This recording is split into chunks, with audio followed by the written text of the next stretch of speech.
बहुत बंदों की शिकायत ये है कि यार 2012 से ना एनएस की वही कल्टेसी है जो है ना, वही डिजाइन लाइन है, तो लोग चेंज देखना चाह रहे थे। ये दो बाइक्स का एक बहुत अच्छा मैसअप है। ओके। पुरानी 390 की पावर और नई 390 की स्पेसिफिकेशंस, इलेक्ट्रॉनिक्स। क्योंकि मुझे ये नहीं पूछना कि ये मैं बात करना चाहता हूँ डायरेक्ट मुद्दे की, जो पब्लिक चाहती है। पब्लिक की डिमांड थी कि ये, उनके लिए माइलेज एक बहुत ही इंपॉर्टेंट फैक्टर है। हर बंदा, पैसा तो एक बार माँ बाप दिला देते हैं बच्चों को, लेकिन आपको पेट्रोल तो डलाना है ना रोज रोज, के लिए कब तक पैसा मांगो। पीछे के लुक्स थोड़े से चेंज कर देते हैं, एटलीस्ट पीछे से NS200 जैसी ना दिखती। हमारे सामने खड़ी है एक most demanding bike, middle class की एक सहनसा वाली बाइक, जिसे 400 सीसी में किंग कह सकते हैं। और ऐसी बाइक जो निकालती, मतलब वर्ल्ड की cheapest 400 CC bike NS400, Bajaj की जो मोस्ट डिमांडिंग बाइक है इस समय। और NS का कल्ट तो आपको पता ही है क्या है। बाकी आज मैं इसके बारे में ज्यादा नहीं बताऊंगा कि स्पेसिफिकेशन ये वो, बाकी डीप बातें जानेंगे आज खुद इनके ओनर से, क्योंकि जो एक ओनर है वही चीजें बता सकता है बढ़िया। क्योंकि मीडिया में रिव्यू आए, कितने भी चीजें आए, वो सब लिखे हुए जो होते हैं ना, थ्योरी, वो आती है। एक्चुअल जो चलाता है ना वो जानता है। जानते हैं भाई से जिनकी ये बाइक है, सोलो ट्रैवलर से हमारे राम भाई, और फिर बहुत दूर से, मतलब लखनऊ से हमारे पास आए, दिल्ली, ये एक स्पेशल ओनरशिप देने के लिए, समझ लो आप। इनके पास इंटरसेप्टर है। सबसे पहले तो एक क्वेश्चन पूछूंगा भाई, आपने ये बाइक क्यों ही ली? मतलब NS400, क्योंकि आपके लिए तो कोई भी बाइक ले सकते हो, आपके लिए तो ब्रह्मांड खुला हुआ है। मतलब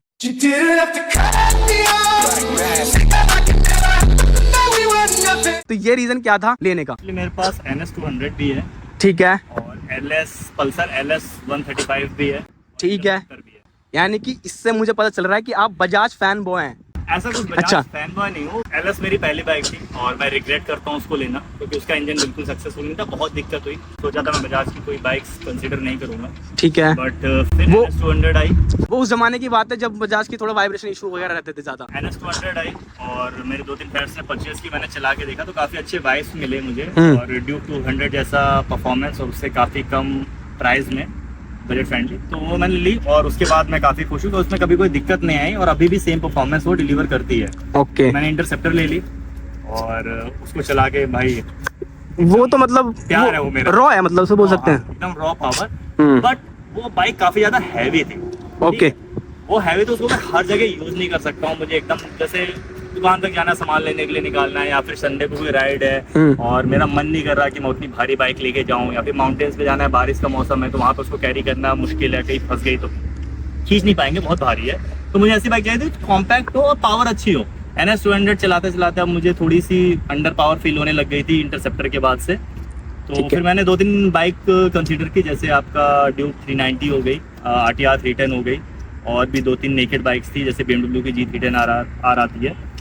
बट ये था कि प्राइस में ऊपर जा रही थी और मेरे को एक सेकेंडरी बाइक चाहिए थी आपको नेकेड ही? बट हाँ, नेकेड ही चाहिए थी। तो वहाँ पे जब ये बाइक लॉन्च हुई, सेम पावर फिगर के साथ, ओल्ड ड्यूक वाला इंजन इसमें लगा हुआ है, या डोमिनार वाला आप बोल सकते हो, उस पर भी हम आगे आएंगे। एक्जेक्टली। और जिस पावर रेंज में ये आ रही है, तो मुझे लगा कि भाई ये बेस्ट डील है। आप तो आपको तो आंखें खुल गई होंगी सर, ओह माय गॉड, ये क्या दे दिया। बस मैं यही तो सोच रहा था कि ऐसा कुछ होना चाहिए। हाँ, बहुत बंदों की शिकायत ये है कि यार 2012 से ना NS की वही कल्टेसी है जो है ना, वही डिजाइन लाइन है, तो लोग चेंज देखना चाह रहे थे। तो बस लोग कह रहे हैं कि डोमिनार का इसमें इंजन डाल दिया, फ्रेम डाल दिया NS200 का, और बाइक निकाल दी। तो आप इस पे क्या कहना चाहोगे? दो चीजें हैं। डिजाइन में चेंज एक बहुत ही रिस्की मूव होता है। पल्सर 220 डिसकंटिन्यू करके F250 लाई, बेकार, पिट गई। बेकार भाई। R15 डिसकंटिन्यू करके नई R155 आई, हिट हो गई। बिल्कुल। तो एक रिस्की मूव है कि लोगों को वो लुक्स पसंद में आते हैं कि नहीं आते। कई बार होते हैं ओल्ड लुक ज्यादा अच्छे लगते हैं, उससे कंपेयर करने लग जाता है इंसान। ठीक है, करिश्मा को ले लो। एग्जैक्टली, करिश्मा को ले लो। ठीक है, तो लोग कंपेयर करने लग जाते हैं। तो वहाँ पे NS का एक लुक है जो ऑलरेडी लोग पसंद कर रहे हैं, तो मुझे नहीं लगता उसमें बहुत ज्यादा छेड़छाड़ करने की जरूरत है। ये मेरा पर्सनल ओपिनियन था, मुझे ऑलरेडी ये लुक बहुत पसंद था। इसके अलावा इंजन जो था डोमिनार का, ऑलरेडी कई सालों से चल रहा था, ट्रायल्ड और ट्रस्टेड इंजन था आपका, ऐसी कोई प्रॉब्लम नहीं आ रही है। तो सेम इंजन उन्होंने लगा के दिया है, रिलायबिलिटी की कोई इशू नहीं है। तो मतलब रिलायबिलिटी की इशू नहीं है, आप कह रहे हो कि इसलिए वाला इंजन दिया है। लेकिन मैं ये कहना चाहूंगा, अभी जैसे कि पार्टनरशिप है KTM की और बजाज की, तो उनकी जब 2024 ड्यूक 390 जो आई है, उसमें 399 सीसी वाला इंजन, नया वाला LC4C, सो वो इंजन भी तो ला सकती थी बजाज के अंदर, वो क्यों नहीं दिया? इतनी ला सकती थी, बट फिर शायद ये 2.25 ऑन रोड की जगह 2.75 ऑन रोड। बहुत से लोग क्या है ना इस कैटेगरी में जो सोचते हैं, देखिए इस बाइक में आपका जो डोमिनार की बहुत सारी चीजें यूज हुई हैं, और NS200 की बहुत सारी चीजें यूज हुई हैं। इसका जो पूरा का पूरा जो फ्रेम है, ठीक है, वो सारी चीजें, तो अगर वो नया इंजन यूज करते ड्यूक 390 का, तो उनको नया फ्रेम बिल्ड करना पड़ता, बिल्कुल सही बात। बिल्ड करनी पड़ती है, वो सारी कॉस्ट में आती है। सबसे मेन चीज वही होती है, R&D में जो पैसा खर्च होता है ना, वो बचाकर आपने अफोर्डेबल कर दिया। लेकिन कुछ चीजें ऐसी होती है ना कि मतलब एक अपग्रेड भी तो मांगती है चीज, बस कि इंजन बढ़ा देती है, वो अलग चीज है, आप सही कह रहे हो। लेकिन हाँ ये भी कह सकते हैं कि जो नया इंजन है उसके पेटेंट की आप अभी नहीं लिए हो बजाज ने, ऐसा भी हो सकता है। ऑलरेडी 390 बजाज का ही देखा जाए ना, सब प्रोडक्ट है ऑलरेडी मार्केट में, आपको खरीद लो अगर आपको बड़ा इंजन चाहिए तो। पैसे फिर से भाई 360 है ना, तो सोच सकते हैं कि थोड़ा कम हो जाते हैं ना। तो वही चीज है ना, अफोर्डेबल बनाया गया इसलिए। हाँ, तो कुछ ज्यादा अफोर्डेबल बना के ये कर दिया। चलो लोगों को पसंद आता है। आपको लगता है कि इसका एक और वर्जन आएगा, ये NS 400Z जो लिखा हुआ है का क्या अभी तक जितनी मेहनत सीरीज है, हाँ। उसमें कहीं पे भी कुछ एक्स्ट्रा नहीं आता था। हाँ। तो मुझे लगता है हो सकता है 400cc में ये पूरा लाइनअप लाए, माइट भी एक फेयरिंग वाली बाइक भी ले आए। जो मैं कह रहा हूँ कि 399cc वाला इंजन डाल के R लिया है इसका नेकेड वर्जन। हो सकता है 399cc का इंजन डाल दें, हो सकता है इसी इंजन में से और पावर प्रोड्यूस कर लें, हो सकता है लुक्स थोड़ा चेंज कर दें। तो मतलब जो डिसअपॉइंट हो रहे हैं थोड़े से, मतलब जिनके पास पैसा थोड़ा ज्यादा है, वो सोच रहे हैं कि थोड़ा पैसा दे देता और अच्छा हो जाता, तो वो डिसअपॉइंट अभी ना हो, अभी कुछ भी हो सकता आ सकता है कुछ। है ना।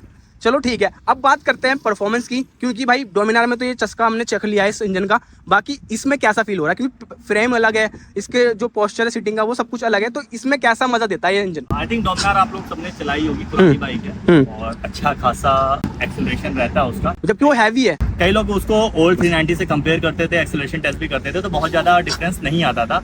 ये बाइक उससे at least 15 to 18 kg lighter side में है, पीछे का पॉकेट है, उसके वन टीथ बड़ा है, तो दोनों हिसाब से इसका एक्सेलरेशन डोमिनार से काफ़ी ज़्यादा फास्ट है। और पर्सनली मैंने एक्सपीरियंस किया है कि डोमिनार से काफ़ी ज़्यादा फास्ट है, स्पेशली एक्सेलरेशन में। ओके, वो आपको पता चलता है उस मोड में। तो अगर पावर डिलीवरी की बात करें हम इसकी, ड्यूक 390 है, उससे तो ऑब्वियस सी बात है कमी होगी, बट जो मतलब खींचने में एक्सेलरेशन होती है वो किस तरह से आती है? लीनियर है इसकी या फिर एकदम रॉ आती है? कैसा फील होगा? ये दो बाइक्स का एक बहुत अच्छा मैसअप है। ओके, पुरानी 390 की पावर और नई 390 की स्पेसिफिकेशंस, इलेक्ट्रॉनिक्स। वाह, ये तो बहुत बढ़िया बात कह दी आपने।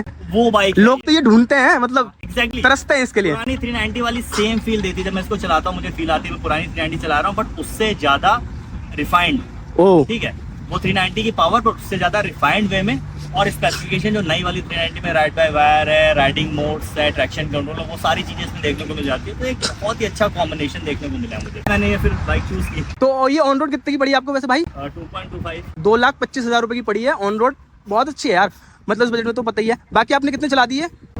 1200-1300 किलोमीटर चल चुकी है भाई 1200-1300 चलाई है, ये बताओ कितने स्पीड पे चलाई है? 172 अभी तक गई है हाईएस्ट, बट लिमिटर नहीं आया अभी। मुझे लगता है भाई 700-800 किलोमीटर तो उन्होंने 100 ऊपर ही चलाई है, समझ लो। दिल्ली आए हो अभी लखनऊ से ना? यूनिवर्सिटी आए थे, बस पेट्रोल डलाने के लिए रुके थे कहीं पे, बस तो भाई, तो फिर अगर अपने एक तरह से लॉन्ग ट्रिप भी मार ली, उसमें आपने क्या फीडबैक देखा, मतलब ओवरऑल कैसा रहा? बहुत अच्छा, मतलब जब मैंने घर से बाइक निकाली थी और जब मैं दिल्ली आ गया, सेम वाइब्रेशन मुझे फील हुए, मतलब जो लोएस्ट साइड में थे, मतलब ऐसा लगा जैसे होता है ना, बाइक आप बहुत ज़्यादा रेव कर लो, 6-7 घंटे चला लो तो थोड़ी सी वाइब्रेट ज़्यादा करने लग जाती है, इंजन गर्म हो जाता है। तो वैसे ऐसी कोई प्रॉब्लम मुझे फेस नहीं हुआ, इंजन भी बहुत ज़्यादा गर्म नहीं हुआ इसका। ओके, मेरे ख्याल से यही बेनिफिट होता है अगर आप एक टेस्टेड और ट्राइड इंजन यूज़ करते हो। हाँ सही बात, जो आपने स्टार्टिंग में बोला मुझे कि रिलायबल इंजन यूज करा, इस चक्कर में लॉन्ग ट्रिप पे करा तो आपको कभी भी फटीक फील होने वाला नहीं है, आप बिल्कुल वैसे रहोगे। सो आप रात में निकले थे तो उसमें आप मुझे थोड़ा सा हेडलाइट पे इसका अलग ही डिजाइन दे दिया, थोड़ा सा इसमें ना प्रोजेक्टर तो दिया ही दिया है, बाकी ये बड़े बड़े DRL दे दिए थोड़ा NS 200 से अलग करने के लिए। हेडलाइट का डिज़ाइन जो है वो मुझे बहुत ही ज़्यादा पसंद है, मुझे भी पसंद है, ऐसा लग रहा है थोड़ा सा कुछ काफ़ी ज़्यादा ये ब्राइट आते हैं, और स्पेशली इसके जो आपका क्या बोलते हैं इसको, प्रोजेक्टर हेडलैम्प बोलते हैं। प्रोजेक्टर हेडलैम्प जो है इसका dual projector headlamp by functional, तो ये बहुत ही अच्छा थ्रो फेंकता है। अच्छा, आपने रैप कर दी, साथ के साथ अभी पब्लिक को सुना देते हैं एक बार ऐसी थ्रोटल। बस भाई बस, मतलब इसमें थोड़ी आवाज अलग साउंड आ रही है, अंडर बैली है तो थोड़ा सा उसके लिए थोड़ा अलग फील हो रहा है, पता नहीं क्यों। ट्यून, हाँ थम ज्यादा फील हो रहा है डोमिनार वगैरह से तो। मेरे ख्याल से अगर आप डोमिनार के बगल में इसको खड़ा करोगे तो काफी ज्यादा सिमिलर आवाज आती है। ठीक है, अब मैं तुम्हारे मुद्दे पे फिर वापस आ जाता हूँ भाई, क्योंकि मुझे ये नहीं पूछना कि ये मैं बात करना चाहता हूँ डायरेक्ट मुद्दे की, जो पब्लिक चाहती है। पब्लिक की डिमांड थी कि ये बजाज के अंदर पहली बार कोई कलरफुल डिस्प्ले आई है, मतलब चाहे कैसी भी आई है, आई है। बहुत डरा हुआ था जब मैंने मुझे पता चला लॉन्च हो रही है, हाँ। और समय बजाज ने सारी ही बाइक्स में सेम डिस्प्ले दे रखा था अभी तक, हाँ। Black and white. हाँ। मुझे लगा ऐसा ना हो बजाज इस 400cc में वही डिस्प्ले वही तो फाइनली जब ये लीक हुए मैंने कहा ओह बच गए।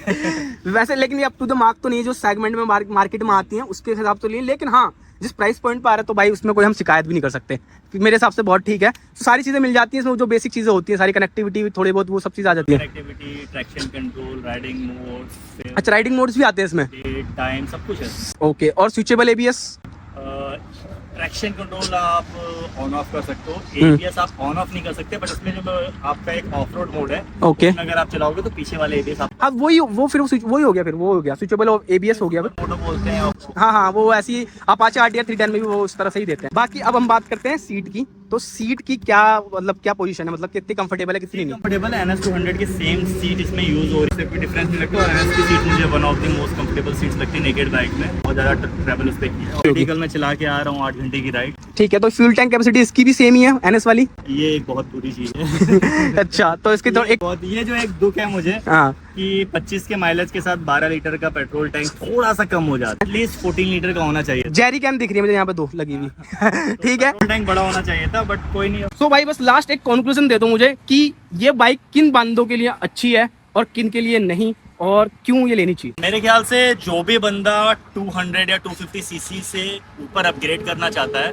उनके लिए एक बहुत ही अच्छा ऑप्शन है और बहुत ही अफोर्डेबल ऑप्शन है, क्योंकि जिस प्राइस में आप दूसरी बाइक में अपग्रेड करोगे, उस प्राइस में ये बाइक आप परचेज भी कर लोगे और लद्दाख का ट्रिप भी मार लोगे, कुछ मॉडिफिकेशंस भी कर लोगे, फिर भी आपकी जेब में पैसा बचा रह जाएगा। भाई वैसे इसने MT-15 और R15 की तो के ले ली ना? रीज़न क्या है कि MT-15 और R15M जो है वो मोस्टली स्टूडेंट्स चलाते हैं, उनके लिए माइलेज एक बहुत ही इंपॉर्टेंट फैक्टर है। हर Yes. बंदा, पैसा तो एक बार माँ बाप दिला देते हैं बच्चों को, लेकिन आपको पेट्रोल तो डलाना है ना रोज रोज, उसके लिए कब तक पैसा मांगो। बहुत बढ़िया बात बोली भाई आपने, मतलब कि यही मेरे दिमाग में भी आता है कि क्यों उस सेगमेंट में अलग, वो एक अलग सेगमेंट ही हो जाता है, मतलब उसको ना बिल्कुल नेकेड अलग उससे segment कंपेयर है। मत करो, वो R15 एक अलग ही या फिर MT-15 अलग ही लीग है। एक मैच्योर बंदा है, सैलरीड बंदा है, जिसको एक अच्छी बाइक चाहिए, तो अगर वो एक पावरफुल बाइक लेना चाहता है तो 100% ये बाइक उनके लिए है। बट अगर कोई एक स्टूडेंट बंदा है तो वो इतनी पावर हैंडल भी नहीं कर पाएगा तुरंत, और ना ही इतना माइलेज वो अफोर्ड कर पाएगा। और ना ही स्टार्टिंग में एकदम इस पे जाना भी चाहिए। आपने सही बोला, 200 से 250 चलाता है जब आए, ठीक बात है। तो अगर आपका बजट में थोड़ा कंस्ट्रेंट है और आप 200 सीसी चला रहे हो पहले से, तो आप डेफिनेटली अपग्रेड कर लो इसके ऊपर 100%। एक आध बस जाते जाते कुछ एक चेंजेस बता दीजिए कि इसमें ये कर देती तो मजा आ जाता। पीछे के लुक्स थोड़े से चेंज कर देते, एटलीस्ट पीछे से NS 200 जैसी ना दिखती है। आगे तो बात वही है। पेट्रोल टैंक थोड़ा सा बड़ा कर देते। हाँ। ये मेजर ये 2 ही इश्यूज थे जो मेरे हाथ में नहीं है, क्योंकि देखिए ब्रेकिंग थोड़ी सी एवरेज है, वो आप चेंज कर सकते हो, ऑर्गेनिक है, सिरेमिक डलवा दो, ब्रेकिंग अच्छी हो जाएगी। ब्रेकिंग तो शायद ड्यूक वाली ही आती है ना, 320 mm और 240 mm। ब्रेक्स बड़े हैं इसके, ड्यूक वाले ही आते हैं, बट यही है कि जो ब्रेक पैड्स हैं वो आपके ऑर्गेनिक यूज हो रहे हैं, ठीक बट वो है। आपके हाथ में है, जैसे ही घिसेंगे आप अपने सिरेमिक लगवा दो, ब्रेक पैड अच्छे हो जाएंगे। बिल्कुल। टायर्स आपके थोड़े से एवरेज है, आगे वाला रेडियल नहीं है, पीछे वाला रेडियल है, बट 140 सेगमेंट के हैं। टायर्स आप चेंज करा सकते हो, 7-8 हज़ार किलोमीटर बाद आप चेंज करा सकते हो, अच्छे खासे पैसे बचेंगे इस बाइक को खरीदने के बाद। आप मिशलिन के भी डलवा सकते हो, तो ये सारी चीजें आप इजीली मॉडिफाई कर सकते हो। मतलब आपको एक अलग नेक्स्ट लेवल पे ले जाना तो 40-50 हज़ार रुपए एक्स्ट्रा कर दो। 40 तो मैंने ज्यादा बता दी, 20,000 रुपए कर दो। 20,000 रुपए में बाइक बहुत अच्छी हो जाएगी, हम्म। बट पेट्रोल टैंक आप चेंज नहीं करा सकते। हाँ वो तो ये है, थोड़ा सा इशू है वो यार और बाइकों में भी आ रहा है, उसको क्या ही करे, बस ड्यूक ने बस 15 लीटर की जो एक लिमिट सेट कर दी ना, तो अब दिमाग में हमारे वही बसती है। पहले वो सब यही ले आते थे 11-12। चलो ठीक है यार, आपसे बहुत मजा आया बात करके, आपका ओनरशिप रिव्यू लेके, क्योंकि इस बाइक का ओनरशिप रिव्यू लेना मतलब आपके हाथों वो बहुत बड़ी बात है, क्योंकि आप ही इसको डेफिनेटली जानते हो। मैं 1000 वैसे ले सकते हैं हम, लेकिन आपने 1000 किलोमीटर में इस बाइक को इतना समझ लिया ना, वो बस आप ही बता सकते हो, मुझे खुद पता है। तो भाई का चैनल है सोलो ट्रैवलर, तो भाई का चैनल जरूर जाके चेक करें। मिलते हैं भाई नेक्स्ट वीडियो में, तब तक के लिए bye, thanks for watching, bye bye.